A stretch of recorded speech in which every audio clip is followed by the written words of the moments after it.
Halo semuanya, perkenalkan nama saya Safira Yunika Meditya dengan NIM 2543003. Saya mahasiswa dari Program Studi Psikologi, Fakultas Humaniora dan Ilmu Pendidikan, Universitas Katolik Musikalitas.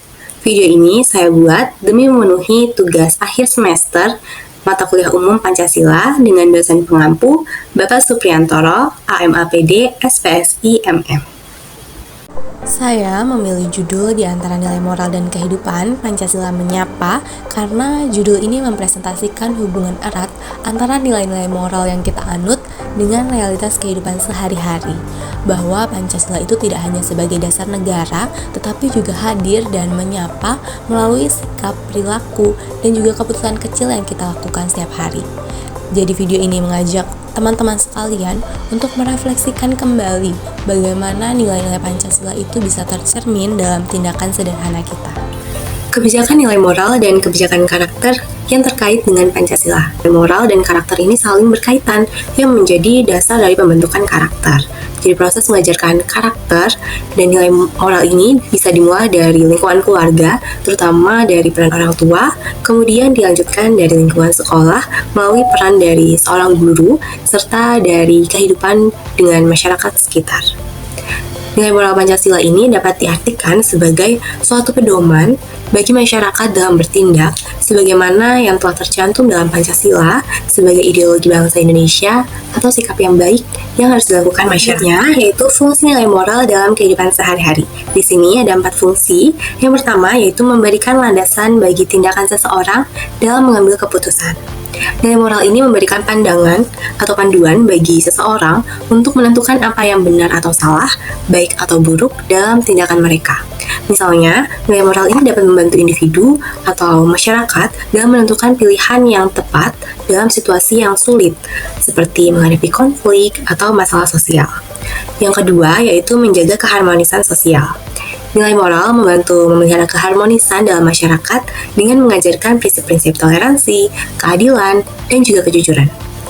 Yang ketiga yaitu menjadi dasar bagi hukum dan peraturan. Nilai moral seringkali dijadikan dasar dalam pembuatan hukum dan peraturan dalam masyarakat, sehingga dapat membantu menjaga keadilan dan keteraturan dalam masyarakat di Indonesia. Yang keempat yaitu mendorong perkembangan pribadi.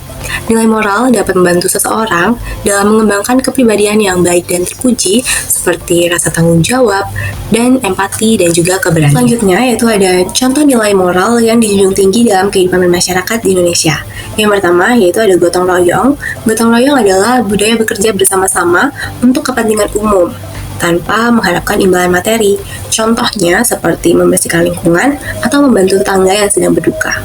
Yang kedua yaitu adalah musyawarah untuk mufakat, dan mufakat ini mengutamakan diskusi dan pengambilan keputusan bersama untuk mencapai kesepakatan yang adil bagi semua pihak sesuai dengan sila keempat Pancasila. Lalu yang ketiga ada sopan santun atau adab, yaitu menunjukkan rasa hormat melalui perilaku dan tutur kata. Contohnya seperti mencium tangan orang yang lebih tua, menggunakan kata-kata yang halus kepada yang lebih tua, dan tidak memotong pembicaraan orang lain. Lalu yang keempat yaitu adalah toleransi beragama dengan menghargai perbedaan keyakinan dan memberikan ruang bagi orang lain untuk menjalankan ibadahnya sesuai dengan agamanya masing-masing. Lalu yang kelima itu ada tolong menolong. Tolong menolong yaitu memiliki empati untuk membantu sesama yang sedang mengalami kesulitan atau musibah. Lalu selanjutnya ada kejujuran. Kejujuran itu bertindak dan berbicara sesuai dengan fakta atau sesuai dengan apa yang benar-benar terjadi. Dan kejujuran ini dianggap sebagai fondasi penting dalam integritas pribadi maupun profesional. Lalu yang ketujuh atau yang terakhir yaitu kerendahan hati, yang tidak memamerkan kekayaan atau kepandaian secara berlebihan dan tetap menghargai keberadaan orang lain di sekitarnya. Selanjutnya ada nilai-nilai moral dasar yang terkandung dalam Pancasila. Dimulai dari sila yang pertama yaitu ketuhanan yang Maha Esa. Sila pertama Pancasila ini mengandung nilai moral yang mendasar, yaitu pengakuan akan eksistensi Tuhan yang Maha Esa. Di Indonesia yang terdiri dari berbagai agama dan kepercayaan, sila ini memberikan landasan moral bahwa setiap warga negara ini memiliki hak untuk beragama dan menjalankan ibadahnya sesuai dengan keyakinannya masing-masing. Namun, lebih dari sekedar keberagaman, kebebasan beragama, sila ini juga menekankan pentingnya moralitas ini bersumber dari keyakinan spiritual. Jadi, moralitas yang lahir dari sila pertama ini mencakup integritas pribadi, kejujuran, dan tanggung jawab kepada Tuhan. Setiap tindakan manusia, baik dalam kehidupan pribadi maupun sosial, itu senantiasa berada di bawah pengawasan ilahi. Hal ini mendorong setiap individu untuk menjalankan hidup itu penuh dengan tanggung jawab, tidak hanya kepada sesama manusia, tetapi juga kepada Tuhan. Sebagai dasar moral, sila pertama ini juga mengajarkan sikap toleransi antar umat beragama, seperti menghargai perbedaan keyakinan, tidak memaksakan agama kepada orang lain, dan juga menjaga kerukunan antara umat beragama dengan cerminan dari nilai moral yang terkandung dari sila ini. Sila kedua, kemanusiaan yang adil dan beradab.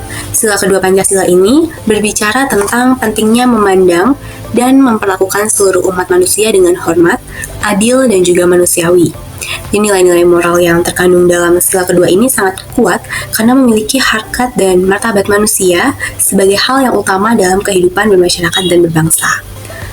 Nilai moral dalam sila ini menekankan bahwa semua orang itu memiliki hak yang sama tanpa memandang asal-usul, suku, agama, ras, atau golongannya. Jadi mereka diperlakukan secara adil dan bermartabat. Moralitas dalam sila ini mendorong kita sebagai masyarakat Indonesia untuk berempati, perhatian, dan manusiawi terhadap orang lain.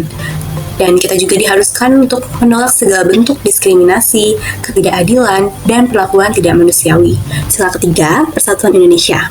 Sila ketiga ini menekankan pentingnya persatuan sebagai landasan membangun bangsa yang kuat dan berdaulat. Persatuan bukan hanya kesatuan wilayah, melainkan kesatuan semangat, cita-cita, dan juga tujuan. Moralitas yang terkandung dalam sila ini mengharuskan setiap individu untuk mengesampingkan egoisme dan atau kepentingan pribadi dan bekerja sama untuk kebaikan yang lebih besar, yaitu kebaikan bangsa dan negara. Nilai moral yang diturunkan dari prinsip ini itu adalah pentingnya persatuan, solidaritas, dan juga gotong royong. Seluruh warga negara mempunyai tanggung jawab untuk menjaga persatuan, tidak hanya melalui perkataan, tetapi juga melalui tindakan nyata. Persatuan ini juga harus didasari oleh semangat, toleransi, dan juga penghormatan terhadap keberagaman budaya, agama, suku yang ada dimiliki oleh Indonesia. Contohnya menjaga kerukunan dan kebersamaan di antara masyarakat yang beragam. Sila keempat yaitu kerakyatan yang dipimpin oleh hikmat kebijaksanaan dalam permusyawaratan perwakilan. Sila keempat ini mengajarkan nilai-nilai moral mengenai demokrasi dan pemerintahan yang bijaksana. Dalam sistem pemerintahan demokrasi, kekuasaan itu ada di tangan rakyat dan pemimpin harus dipilih secara adil melalui lembaga musyawarah atau perwakilan.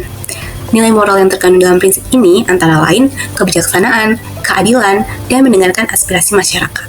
Pemimpin yang baik adalah pemimpin yang bijak, yang tidak hanya mengutamakan kepentingan pribadinya, namun juga tanggap terhadap kebutuhan dan keinginan orang yang dipimpinnya. Sikap moral yang harus dimiliki pemimpin itu adalah kejujuran, keterbukaan, dan kemampuan mengambil keputusan secara adil, serta bermanfaat bagi kebaikan bersama. Musyawarah yang dilandasi nilai moral harus dilakukan dengan kebijaksanaan, kesabaran, dan menghargai perbedaan pendapat. Contohnya yang dapat kita lakukan yaitu aktif berpartisipasi dalam musyawarah atau pengambilan keputusan yang melibatkan masyarakat. Keadilan sosial bagi seluruh rakyat Indonesia. Sila kelima ini mengacu pada keadilan sosial, yaitu pemerataan kesejahteraan bagi seluruh rakyat Indonesia. Moralitas yang terkandung dalam sila ini menuntut seluruh warga negara untuk berperan aktif dalam menciptakan keadilan sosial, baik melalui kebijakan yang adil maupun tindakan nyata yang membantu sesama. Nilai moral yang sangat ditekankan dalam sila ini adalah solidaritas, kepedulian sosial, dan juga dukungan terhadap kelompok lemah dan kurang mampu. Semua individu dan kelompok diharapkan memenuhi tanggung jawab sosial melalui amal dan sumbangan atau dengan berkontribusi terhadap penciptaan lapangan kerja di komunitas yang kurang beruntung. Keadilan sosial juga mensyaratkan persamaan hak dan tanggung jawab, memastikan bahwa tidak ada kelompok atau individu yang diuntungkan dan tidak ada yang merasa tertinggal. Contohnya yaitu dengan berperilaku adil dalam memberi kesempatan kepada setiap individu tanpa diskriminasi. Kesimpulannya, kita sebagai masyarakat Indonesia dengan menghayati dan mengamalkan nilai-nilai moral yang terkandung dalam Pancasila, kita dapat membangun bangsa yang lebih baik, adil, dan sejahtera sejalan dengan cita-cita para pahlawan kita. Pancasila tidak hanya menjadi landasan negara, tetapi juga pedoman moral bagi setiap individu yang menjalani kehidupan yang lebih bermakna, bertanggung jawab, dan juga bermanfaat bagi orang lain.